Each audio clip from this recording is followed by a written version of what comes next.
Welcome back guys. और मैं पीयूष गोयल और आज के वीडियो में गाइस आपका स्वागत है। गाइस आज हम जिस टॉपिक के बारे में बात करने वाले हैं उसका नाम है टैक्स ऑडिट। तो आज हम समझेंगे कि किन किन ऑर्गेनाइजेशंस को या प्रोप्राइटरशिप जिसे आपका या फिर कंपनी हो आप या फिर एलएलपी चला रहे हो, तो आपको क्या टैक्स ऑडिट कराना मैंडेटरी है या नहीं है। इसके बारे में हम यहाँ आज देखने वाले हैं। तो समझेंगे कि जो टैक्स ऑडिट है वो किस किस ऑर्गेनाइजेशन पर एप्लीकेबल है, उसकी ड्यू डेट क्या है, क्या उसको जो है डॉक्यूमेंट्स वहाँ पर वेरीफाई कराने की जरूरत वहाँ पर जो है रिक्वायर्ड पड़ती है, बैलेंस शीट किस तरीके से यहाँ पर प्रिपेयर करनी है, और बाकी चीज़ों को यहाँ पर हम देखने वाले हैं। तो चलिए गाइस आगे चलते हैं। सबसे पहले क्या है, आपको टैक्स ऑडिट की मैं लिमिट बताऊंगा कि टैक्स ऑडिट किन किन लोगों को करानी जरूरत है। ये टैक्स ऑडिट की जो लिमिट है, ये टर्नओवर बेस्ड लिमिट है। यहाँ पर एक पर्टिकुलर टर्नओवर से ऊपर अगर किसी फर्म का टर्नओवर है तो वहाँ पर क्या है, टैक्स ऑडिट कराने की रिक्वायरमेंट आती है। ठीक है। तो सबसे पहले क्या है, हम जान लेते हैं टर्नओवर की क्राइटेरिया। तो अगर आपकी सेल्स टर्नओवर या ग्रॉस रिसीप्ट जो है 1 करोड़ रुपए से ऊपर है प्रीवियस ईयर के अंदर, तो आपको यहाँ पर पहले टैक्स ऑडिट कराने की रिक्वायरमेंट पड़ती थी। ठीक है। बट ये जो लिमिट है ये यहाँ पर बढ़ चुकी है, और इस लिमिट को बढ़ा के गया है। वैसे तो 10 करोड़ रुपए तक ले इसको जो है गवर्नमेंट लेके गई है। बट इसके अंदर जो है, इसके अंदर कंडीशन लगाई हुई है कि आपकी जो कैश रिसिप्ट है वो पाँच, टोटल जो ग्रॉस रिसिप्ट है यानी 100 करोड़ रुपए की आपकी ग्रॉस रिसिप्ट है या 10 करोड़ की ग्रॉस रिसिप्ट है आपकी, तो उसमें से 5% जो ग्रॉस रिसिप्ट है वो केवल कैश में हो सकती है, इससे ज़्यादा नहीं होनी चाहिए। यानी 95% जो रिसिप्ट है वो बैंकिंग चैनल के थ्रू ही होनी चाहिए। ठीक है। तो इसके अंदर अब हम देखेंगे कि प्रिजेंटिव जो टैक्स टैक्सेशन स्कीम है 44 ए और 44 बीबी और 44 ट्रिपल बी के अंदर, तो उसके अंदर जो प्रॉफिट एंड अगर जो प्रॉफिट एंड लॉस होता है वो आपका क्या है, स्पेसिफाइड एक परसेंटेज दी गई है, उससे जो है नीचे अगर ये जाता है तो उस केस के अंदर पता है आपको टैक्स ऑडिट करानी पड़ती है। ठीक है। और अगर आप प्रोफेशनल हैं तो उस केस के अंदर जो टैक्स ऑडिट की लिमिट है 50 लाख रुपीज तक है।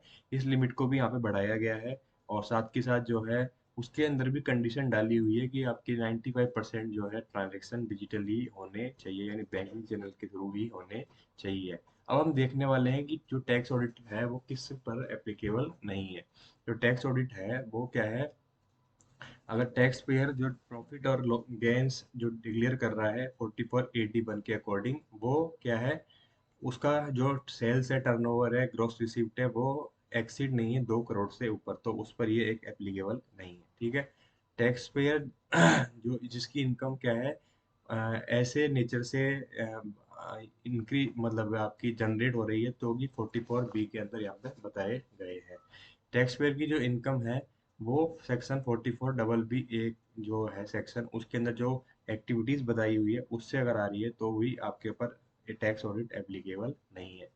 और टैक्स जो पेयर है उसको अगर किसी अदर एक्ट के तहत कोई ऑडिट कराने की रिक्वायरमेंट है तो भी वहाँ पर ये एप्लीकेबल नहीं है।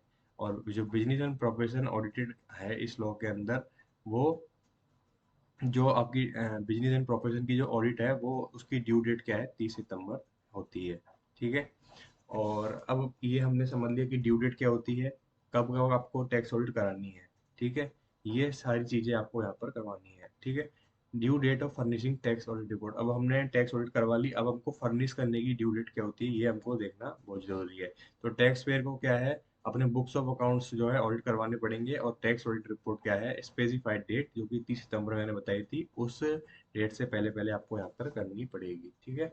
इसके अलावा जो है 44 ए बी है इनकम टैक्स एक्ट का, उसमें स्पेसिफाइड डेट का क्या मतलब है वो यहाँ पे बताया गया है कि जो आपकी इनकम टैक्स रिटर्न फाइल करने की ड्यू डेट है उससे 1 मंथ पहले वो कहलाएगी आपकी स्पेसिफाइड डेट। तो डेट जो होती है 31 अक्टूबर होती है इनकम आईटीआर फाइल करने की कॉर्पोरेट के केस में, तो यहाँ पर आपको 1 महीना यानी 30 सितंबर तक इनकम टैक्स ऑडिट यहाँ पर कंप्लीट करनी है।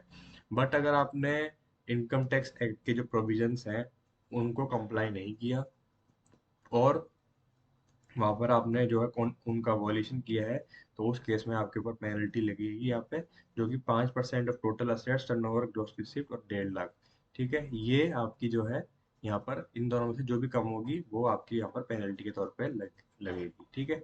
इस तरीके से जो है ये सेक्शन जो भी है टैक्स ऑडिट का, ये मैंने आपके डिस्कस किया। फिर भी आपको कोई भी डाउट है इससे रिलेटेड तो आप हमसे जो है स्क्रीन पे नंबर चल रहे हैं उस पर हमसे कनेक्ट हो सकते हैं, और हम आपको गाइड करेंगे कि किस प्रकार से जो है आप अपनी टैक्स ऑडिट को कंप्लीट करा सकते हैं।